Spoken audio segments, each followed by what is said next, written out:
And at 10, Tina McGee.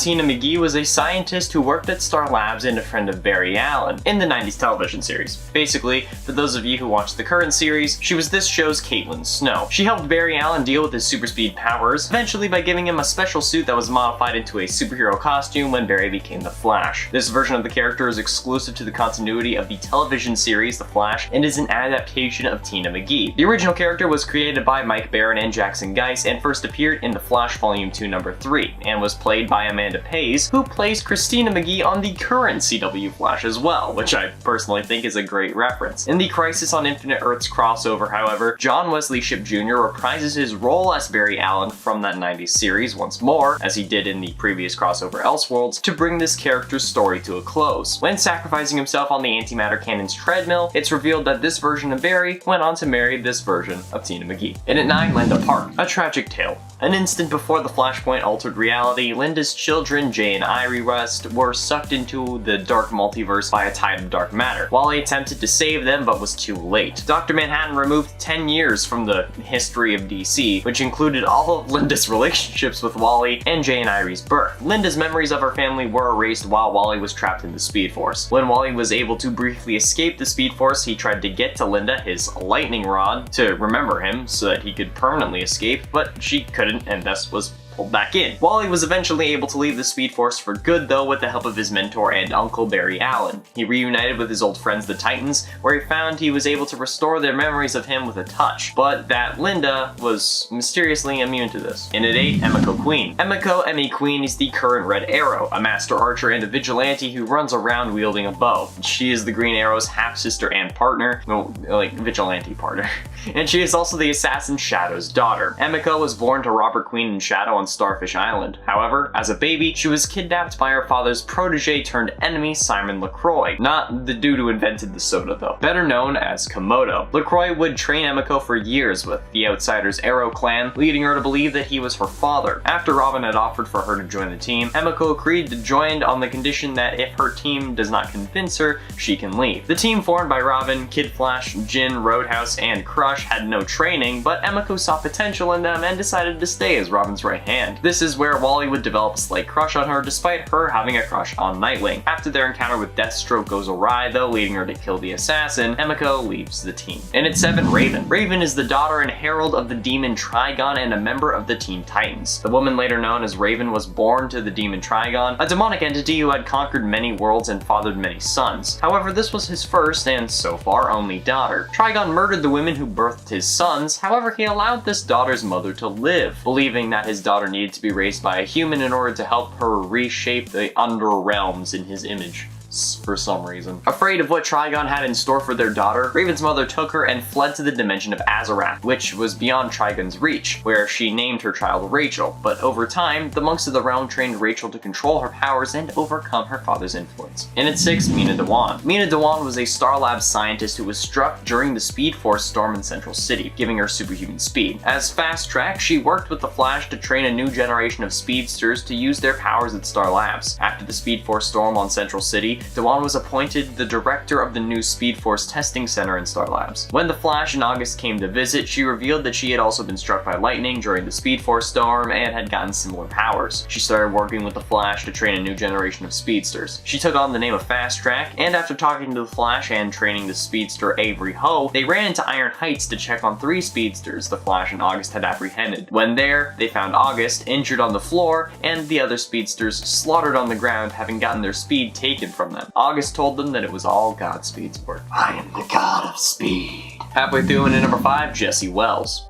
By the way, editor, you don't need to put the dash Wally. That was just for me. In the case of the Arrowverse, Jesse Wells was Jessie Quick, a speedster from Earth 2. She was the daughter of one of the most brilliant scientists, Harrison Wells. A college student on her Earth, Jessie was abducted by Zoom in a plot to turn her father against Team Flash, until being rescued and forced to temporarily relocate to Earth 1. After being hit by a dark matter wave from the Star Labs particle accelerator, Jessie gradually managed to unlock her Speed Force connection, becoming a metahuman speedster and superhero badass. After helping Team Flash defeat Grodd and his guerrilla army, she decided to move to Earth 1 permanently with Wally West, whom she was dating until they broke up. After learning Savitar had plans for her though, Jessie left Earth 1 to take over for Jay Garrick as the Flash of Earth 3, until Barry Allen was destroyed and Jay returned from the Speed Force. Jessie then returned to Earth 2 to continue her heroics and lead on her team. However, her and Wally did end up getting back together, as we see when Wally comes back and Barry realizes who Savitar is in like that same episode. Like, he comes back, they ask him, how was Earth 2? Or how was Earth 3? One of the two. They ask him how visiting Jessie was. Then Barry realizes who Savitar was in one of the later episodes back in season 3. On December 10th, 2019, after Earth 2's destruction and the wave of antimatter, Jessie was soon confirmed to have been killed, along with the rest of Earth 2's population, aside from Laurel Lance of Earth 2. After Oliver Queen's sacrifice to recreate the multiverse though, it is unknown if she was resurrected. And at 4, Felicity Smoke. After Cyrus Gold stole a centrifuge from Queen Consolidated in order to make more Mirakuru serum for Slade Wilson, Barry extrapolated a logical but unbelievable explanation about the thief being superpowered by merely looking at the crime scene, which ended up being true. Felicity realized that he knew more about the case than they did, and he enlisted his help, telling Barry that Oliver wanted to keep this investigation in-house. During the course of their time together though, Felicity exhibited signs of being attracted to Barry, though she was still clearly uncomfortable when he mentioned his admiration of the Arrow and his theory that the Vigilante had partners, particularly one versed in computer science.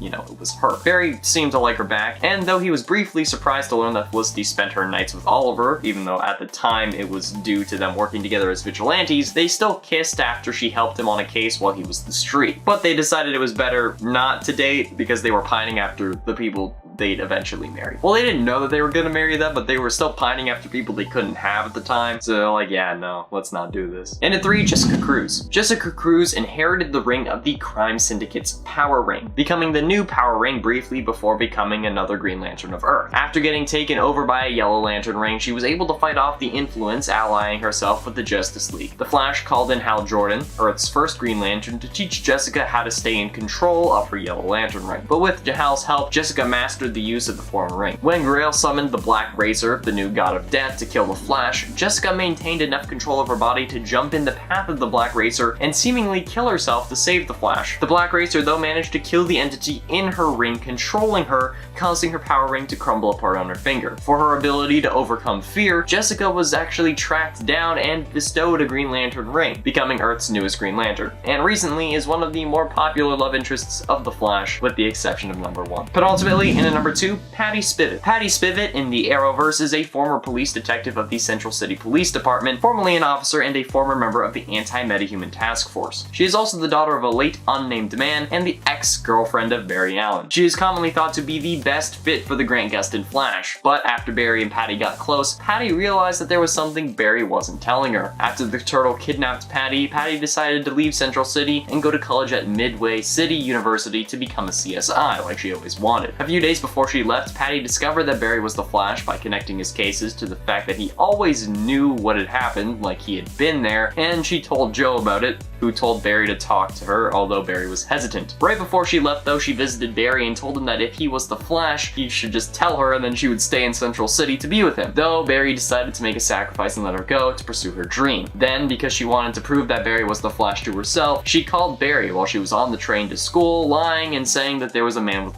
so Barry came running as the Flash, which finally proved to her that she was right. This didn't change her decision to go to college though, as Barry left the train and she stayed on, which eventually led to, in at number 1, Iris West. In the comic books, Iris West Allen is the wife of the second Flash, Barry Allen, and the aunt to the third Flash, Wally West, although in the TV show, Wally and Iris are brother and sister. She is a reporter for the Central City news outlet Picture News, and while she may be the most well-known Barry Allen or Flash love interest, how can we not include one of the most iconic love stories that spans across seemingly every single goddamn timeline?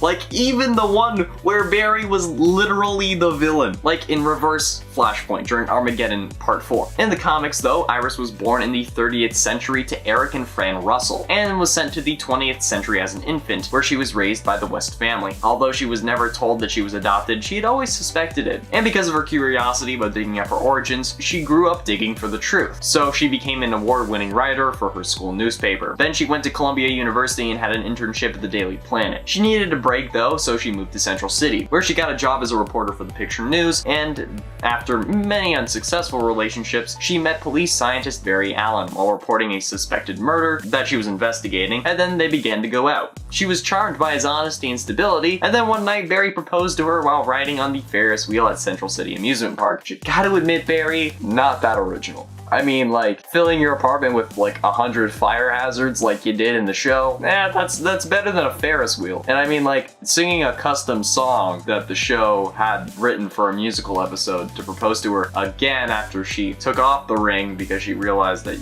part of why you proposed was to change her fate with Savitar, that was better. Number 10, Mystique. Wolverine has been around for a long time, so it's no surprise that this is a love interest I constantly forget about, but that exists. Mystique has of course also been around for a long time, and is possibly even older than Wolverine.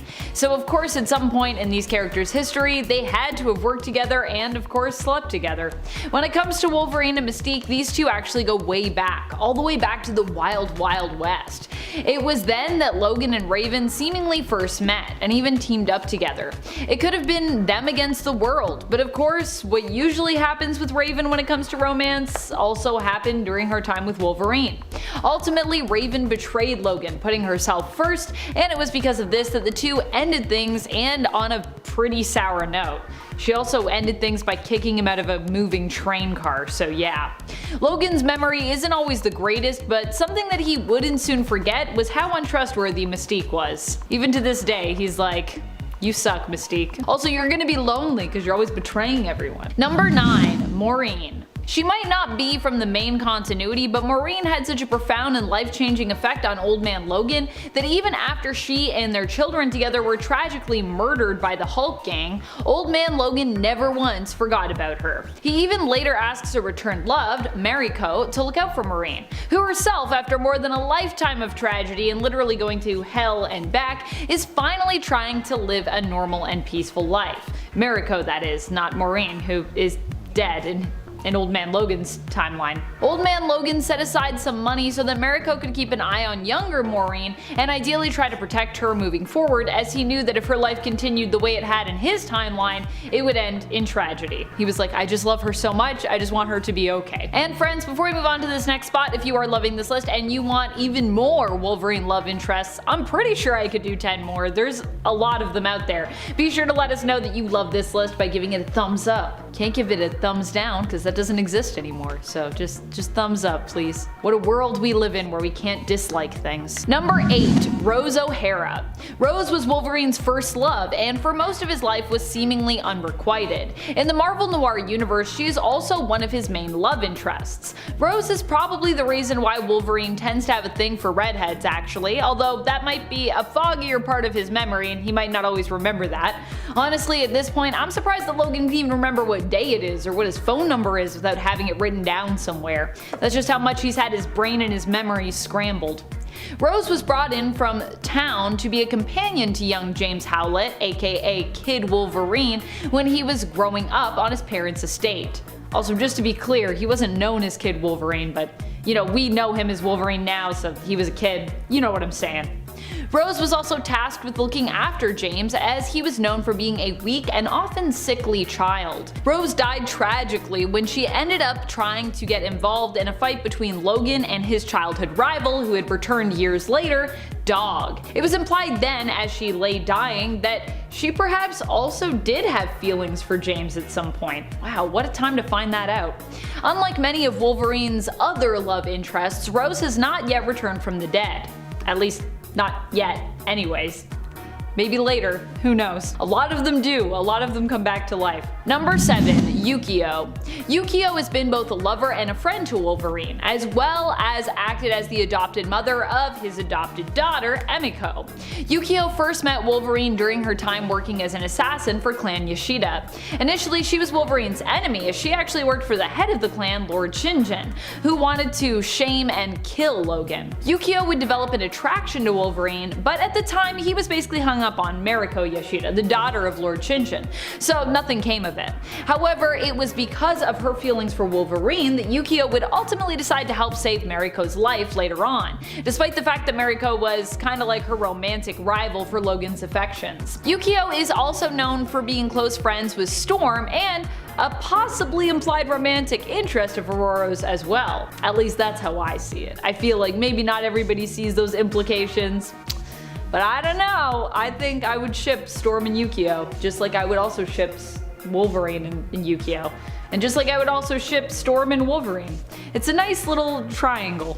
Little love triangle there. Number 6. Silver Fox. Silver Fox has become a complicated character since her original story as Wolverine's lover. Silver Fox is a member of the Blackfoot tribe and is Canadian. When Wolverine met her, she had recently been widowed and as such began a relationship with Logan, who had recently been accepted into living with her tribe. Silver Fox, however, would tragically die at the hands of Sabretooth, Wolverine's arch-nemesis, and a vicious man and a vicious mutant. Later on, however, this act would also end up being tied to Romulus, who apparently influenced Sabretooth and did a lot of brainwash shenanigans regarding the memories of her death, and who was believed to have been behind it. Wolverine would end up attacking the people of Mount Logan and blaming them for her death because Romulus had him brainwashed to believe that that's what happened, despite Sabretooth having taken credit for killing Silver Fox, and doing so in front of Logan. Silver Fox would also later seemingly return, but it's more likely that this version of her associated with Weapon X, Team X, and Hydra was actually some kind of clone or was an agent who was simply brainwashed and manipulated into thinking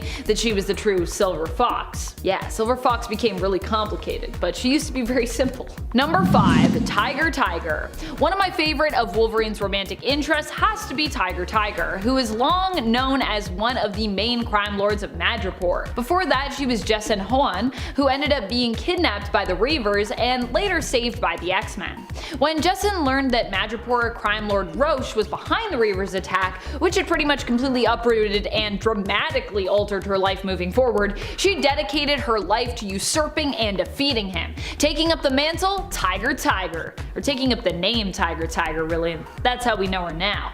Wolverine would later learn of TYGER's true identity as Jessin Hoan and would pledge himself to her cause, eventually working as her personal bodyguard while in his patch persona. During this time, Wolverine would also become a somewhat casual lover to TYGER as the two continued to grow closer together. And I love them together, I just think they're so cute. Number 4. Itsu. Itsu was Wolverine's wife at one point many years ago when he was training with the Master Bando Saburo. The two fell in love, were married, and Itsu even became pregnant with Logan's child. For a brief time they were happy, until Logan accidentally stabbed a fellow member of the community with his claws.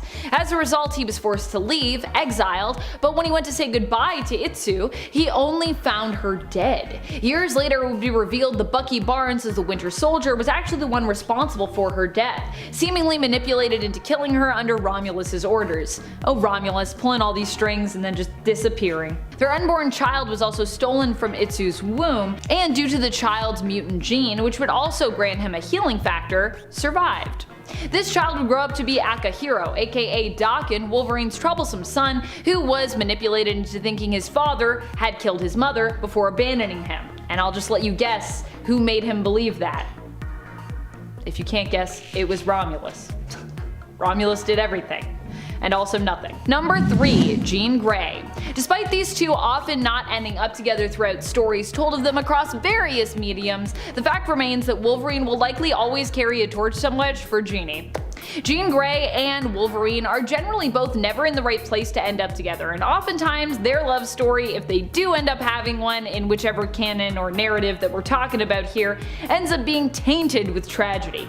The fact remains, however, that both Logan and Jean often count on one another to do what's right, and even turn to one another when they need someone to lean on in a time of need. Even when Jean is dead, Wolverine still has been known to fight for her honor, and when she has been alive, Wolverine Wolverine has also been the one to kill her more than once. Needless to say, their relationship is way more than complicated. Number 2. MARIKO Yashida. At this point, MARIKO has had a long and somewhat convoluted story, but initially in the comics she was simply the daughter of Japanese crime lord Shinjin Harada, who ruled over Clan Yashida. MARIKO would end up meeting Wolverine when the X-Men asked her brother, the mutant Sunfire, for help. While initially kinda scared of Wolverine, eventually the two would fall for one another, both admiring the differences of the other and also sharing a sense of kindness. MARIKO would end up forcibly married off by her father and in a relationship where she was pretty badly mistreated. However, she felt compelled to stay in that marriage due to a sense of honor to her family.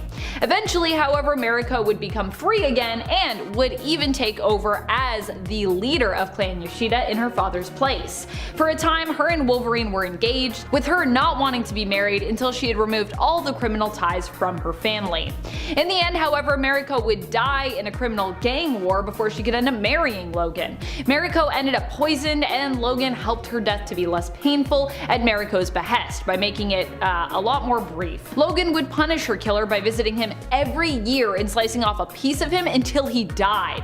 This wouldn't be the end of MARIKO's story though, as she would continue to pop up as the forced tormentor of Wolverine in Hell, and later resurrected as Gorgon's Scarlet Samurai. Basically another lover that we just couldn't leave dead, because yeah. I also love when Wolverine comes to Hell and is like, alright, I'll free you though, MARIKO, and she's like, nah, I'm good. Just remember me as I was. I don't want to go back. Like what? They could have had a happy ending there. Oh well. Number 1. Storm. Storm has always been a close friend of Wolverine's and is sometimes known for being his romantic partner as well, especially more recently in the comics. Depending on the reality we're talking about, there have also been universes where these two are firmly cemented as a romantic couple. Even in modern comics, with all the history they have shared as teammates, close friends, and romantic interests, these two's chemistry still manages to surface, and even today they get pretty awesome flirty moments written in for them, like during the Ten of Swords Otherworld tournament when the two faced off in a drinking contest against one another. The best thing about that too was that they both held their own and proved they could match each other. That's the thing about Storm and Wolverine. Both are incredibly strong, both as superheroes and as individuals, which is just a small part of why they work so well together. They're very evenly matched, which I liked. Number 10. Carol Danvers. While this one never became a tried and true relationship, there was a kind of strange but interesting time that these two went on a date. Now, how did this happen? Well, Spider-Man agreed to do a favor for Carol, but in exchange blurted out that he wanted a date with her. The date itself is super awkward and terrible, but as such proves to make for a pretty hilarious read. You can check it out in Miss Marvel issue 47. Both Carol and Peter struggle to find anything to talk about over a dinner at a nice restaurant. The dinner is then interrupted by evil Hammer agents who are dealt with before the two finish off the night eating junk food together on a rooftop. It actually ends on a nice note, with the two realizing the awkwardness was likely coming from the fact that they were both too concerned with impressing one another.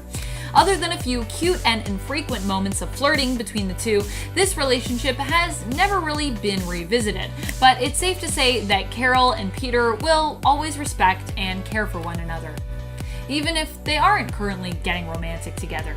Number 9. Betty Brant. Betty Brant was the secretary of J. Jonah Jameson. She and Peter met through their jobs at the Daily Bugle, and after an incident with Betty where Peter disguised as Spider-Man saved her life, he realized that he had feelings for her. They dated for some time, but their relationship ended when Betty suspected that Peter might have feelings for one of his fellow classmates.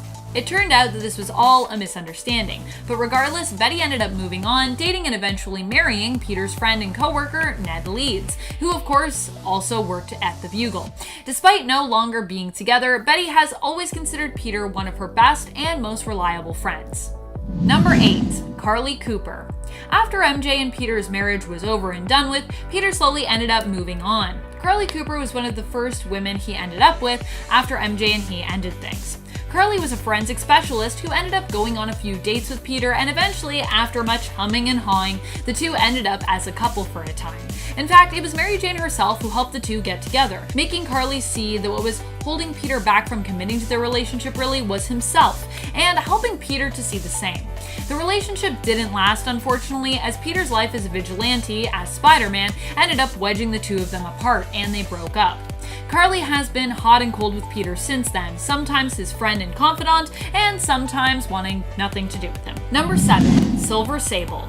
These two never really got a chance to explore a relationship, but Silver Sable is definitely a love interest that has become popular with fans. Popular enough that she appeared in the PS4 Spider-Man game DLC content Silver Lining, where sparks between the two characters flew. In the comics, Silver Sable is a well-trained mercenary and owner of the company Silver Sable International. Silver Sablenova is from the small fictional Eastern European country of Simkaria, and is known for being an ally of Spider-Man. She is one tough cookie you do not want to mess with. Silver Sable only ever flirted with Spider-Man and then revealed her feelings for him only somewhat when they thought the world was ending. Number 6. Silk. These two instantly had a very magnetic and physical attraction to one another. Spider-Man learned that Cindy Moon was another spider person / spider totem who had been holed up in a bunker for years in order to protect her from the villain MAUREEN. He freed Cindy from the bunker. I mean, she could have left at any time really, but she didn't because she knew the risk, by giving her the information that MAUREEN had been defeated. Both immediately had a strong and unexplainable attraction to one another, which could in theory have been caused by the fact that it was revealed that they were both bitten by the same radioactive spider, which granted them their abilities. They had a very physically intimate relationship during their time together due to their off-of-the-charts pheromone attraction to one another. And Silk still remains an ally of Peter's. Number 5. Kitty Pryde. In the Ultimate Universe of Earth 1610, a young Kitty and Peter had a budding romance that many fans enjoyed. The two got together after ending relationships with their current partners, Kitty breaking up with Iceman and Peter breaking up with Mary Jane. Most of their time together was spent taking down criminals, and as such, Kitty was forced to wear a mask costume to prevent anyone from recognizing her and piecing together Spider-Man's secret identity. These two were super cute together, as both of them are kind of awkward yet charming characters. Like with most of Peter's relationships, his need to protect his secret identity ended up being the force to drive them apart, as this also meant that the two had to keep their romantic relationship secret, lest people somehow use that to figure out that Kitty and Peter were the pair of masked vigilantes. Though in the end, it was Peter getting back with Mary Jane that really put an end to their relationship. Although Kitty never really stopped having feelings for Peter, even after he was dead. Number 4. Spider-Gwen. While Spider-Gwen is obviously not a love interest for Peter Parker, whom this list has mostly been about, she is the main love interest for another famous and popular Spider-Man, Miles Morales. And Spider-Gwen and Miles are so cute together, I just had to include them. Their love for one another is so strong that it crosses universes, with Spider-Gwen being from Earth 65, whereas Miles was originally from Earth 1610. These two met and developed feelings for one another, but decided to stay friends. For now anyways. Although the two did witness a potential future where they ended up married with superpowered kids on Earth 8. Number 3. Black Cat. Felicia Hardy is one of the fan favorites when it comes to Spider-Man's most famous love interests. Black Cat almost instantly fell for Spider-Man upon him chasing her down. She is sometimes a criminal, sometimes a hero, and sometimes a neutral party in the Marvel-verse. The two have dated and flirted on and off for years, but it's usually Felicia's obsession with Peter's Spider-Man persona, her jealousy, and her sometimes criminal ways that gets between the two. Though the two have also broken up over other things, like when Spider-Man was kind of worried about Black Cat's safety as a non-powered vigilante. This concern actually inspired Felicia to get powers, which she obtained from the shady villain Wilson Fisk, aka Kingpin. Needless to say, she was forced to keep the origins of powers themselves a secret from Peter, while her powers themselves also made her and Spider-Man's relationship more difficult, as it turned out she ended up with bad luck powers, which infected her enemies and those closest to her, which includes Peter Parker. Just her luck. Number 2. Gwen Stacy. Gwen will always be one of the big love interests for Peter because She was one of his first loves, and the one he lost the most dramatically. The loss of Uncle Ben and Gwen Stacy have haunted Peter for years, and often still do haunt him today. Peter Parker's story as Spider-Man is nothing without that loss and that feeling of responsibility. It is what has weighed him down while also inspiring him to be a hero, and it has shaped him into the person he is today. Originally, Gwen and Peter both bonded over their love of science, and she fell for him. The death of her father caused a rift in their relationship as Gwen blamed Spider-Man, not knowing that Peter himself was Spider-Man. While also resenting Peter for being so absent around her time of mourning, because, he was Spider-Man, so he was off doing Spider-Man stuff. Peter had promised her father right before he died to protect Gwen, and yet, while trying to save her, she died. The fateful panel where he manages to secure her falling body with his webbing is often pointed to when it comes to why Spider-Man blames himself. Whether or not she was dead before Spider-Man managed to grab her, that fateful snap of her neck will always haunt him and readers. Gwen represents for Peter what could have been. She will always make him wonder, inspire him to be better, and he will always love her. Number 1. Mary Jane. While Mary Jane may have initially lost out with Peter to Gwen when Peter and MJ were in that school year love triangle, Mary Jane was the character left standing at the very end, and as such, ended up with Peter. But really, what keeps these two so close is more than that. More than just that convenience. Not only is Mary Jane stunning, but she is kind, empathetic, and really seems to understand Peter in a way no one else does. Sure, she can't always be with him because understanding someone doesn't mean you can always stand them, but the two are usually guaranteed to always get back together. Mary Jane will always be there for Peter and proud to know him, and he'll always admire her boldness and her commitment to do what's right. Both will always love one another and, in a way, be one another's heroes. Number 10. Barbara Gordon. So this one has a weird and complicated history with fans. You see, it all started during Batman Beyond, which is an amazing animated series. If you haven't seen it, watch that right now. It was hinted that Bruce and Barbara, aka Batgirl, had a romantic past. Fans really didn't know how to think about that, but they just kind of let it slide, because what else? But didn't stop there. In the animated film adaptation of the comic book The Killing Joke, the two took their relationship to the next level. Now, a lot of fans just attribute this relationship to Bruce Timm, who was the creator of the whole, DCAU, DC Animated Universe, and he was a producer on the Killing Joke animated film. For some reason, he just really wanted to see those characters together.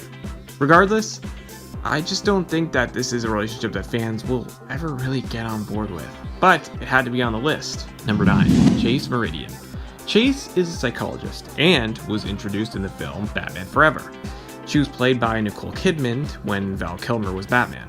Now, regardless of what you think of this film, one of the things that everyone agrees on is that they really enjoyed Chase. She had a really interesting and complex relationship with both Bruce and Batman. She eventually figured out, that the two were the same person. She only appeared in one film, but in 2013 she did make her debut in the comics. It would have been interesting to see where they would have taken her as a character and her relationship with Bruce, but unfortunately that never ended up happening. Batman and Robin ended up happening, and we all know how that turned out. Number 8. Talia al Ghul. This is probably one of the more complex relationships of Batman's career, if you could even call it a relationship at all. So, Batman has never trusted the League of Assassins. That's not, new information. But he has tried to work with Talia from time to time. But the thing is, Talia wanted a kid. In her eyes, a kid with Batman would be the perfect combination. They ended up having a kid together, Damian Wayne. Although, it's kind of implied that she drugged Batman, and that's how Damian happened. I think all fans agree that this is definitely not one of Bruce's healthiest relationships. Number 7. Wonder Woman. Sometimes office romances happen, even with superheroes. That is what happened here. You see, Batman and Wonder Woman are both founding members of the Justice League, and the two of them spend a lot of time together, so it should come as no surprise that they ended up dating just for a little bit. I mean, they even kissed during the Justice League animated cartoon. And there's definitely some flirtation between Bruce and Diana in the DCEU. I mean, we saw it briefly in Batman v Superman: Dawn of Justice, and we didn't really see it in the theatrical release Justice League film. I mean, there were hints of it, but we'll probably see a lot more of it in, the Snyder Cut, or Zack Snyder's Justice League as it's now called. But only time will tell with that one. Number 6, Silver St. Cloud. Silver actually has a really interesting history with Bruce. They both have money, and that's how the two of them met. They started dating, and eventually, she found out Bruce was Batman, which seems to be a trend here. And that is actually why it ended. Silver didn't want to see something that happen to Bruce. If she was with him, she would always have to worry that, he would never come home at night. And that is something she just didn't want to do. Which automatically makes this different than a lot of other people on the list. I wonder if Silver will end up making her way into Matt Reeves' new Batman trilogy. I mean, he has a lot of other characters coming in, but this one would be, kind of something interesting and new. Number 5, Poison Ivy. So lots of people can't resist Poison Ivy. Partly because she can make men fall in love with her with this spell. And that is exactly what happened with Batman. I mean, can you really see Batman just dating her? They have a completely different view on everything. So it wouldn't really work. I mean, and it's not only Batman she has made fall in love with her. It's also Superman as well. So she can literally make anyone fall in love with her. Unless you have those fake lips on like a Batman and Robin, then you're good. Just everyone get some of those fake lips. Because Batman and Robin teaches us a lot. Number 4, SASHA Bordeaux. SASHA was actually Bruce Wayne's former bodyguard. Yeah, even Bruce Wayne needs a bodyguard, guys. She was actually sentenced to Blackgate after her and Bruce were accused of killing Vesper Fairchild, which they actually didn't. But she ended up finding out who Bruce Wayne was, and the two of them actually trained together on multiple occasions. She wanted to become a vigilante, and she ended up going out with Batman to fight crime. Their relationship didn't really last long, but even when she did go to prison, she never ended up giving Bruce his identity, which instantly shows you just how much she cares for him. Number 3, VICKI VALE. VICKI VALE is one of Batman's oldest relationships. She's also one of the more famous ones because she was the one to make her debut in Tim Burton's 1989 film, Batman, starring Michael Keaton, which was a massive success. VICKI is a reporter that works for the Gotham Gazette. Like many others on this list, they weren't together long, but VICKI holds a special place in a lot of Batman's fans' hearts for being the first one to debut on the big screen. She didn't appear in other movies, but it was a big deal when she first showed up in the film. Number 2, Rachel Dawes. Like Chase Meridian, Rachel was first created for the films. Rachel made her debut in Batman Begins, where she was actually played by Katie Holmes, but then she was recasted in The Dark Knight with Maggie Gyllenhaal, which, is the version that people remember more. Rachel has become one of The Dark Knight's most famous love interests because both films she appeared in are considered to be Batman's best film. And she was a childhood friend of Bruce who found out, eventually he was Batman. But they couldn't be together until the world didn't need Batman anymore. She then went on, started dating Harvey Dent during The Dark Knight, and ultimately chose to be with him before, spoiler alert if you haven't seen it, she got killed by the Joker. It was a tragic end to their love story because Bruce was ready to give up everything for her. But Rachel will always remain one of his most famous loves, even though, it was kind of brief and ended really badly. Number 1, Catwoman. Was there ever any doubt? Come on, guys. I think everyone predicted this. I think everyone knew that Selena Kyle was going to be number 1 on this list. Her romance with Batman is famous. The two of them have had an on and off again relationship for such a long time and shared a bond that you just don't see with anyone else. They were going to get married, guys. They were going to get married, but Selena left Bruce at the altar saying that he couldn't be Batman and be happy, so she had to leave, which left fans devastated. Come on! Can Bruce ever catch a break? Probably not. Although, some are still holding out hope that they will be together again, and maybe Bruce will finally be happy. Who knows? But it seems like the writers don't want to take him in that general direction because they just want to keep pushing a mopey Batman, which is still a cool version of Batman, but come on. He could be happy. Bruce can be happy, guys.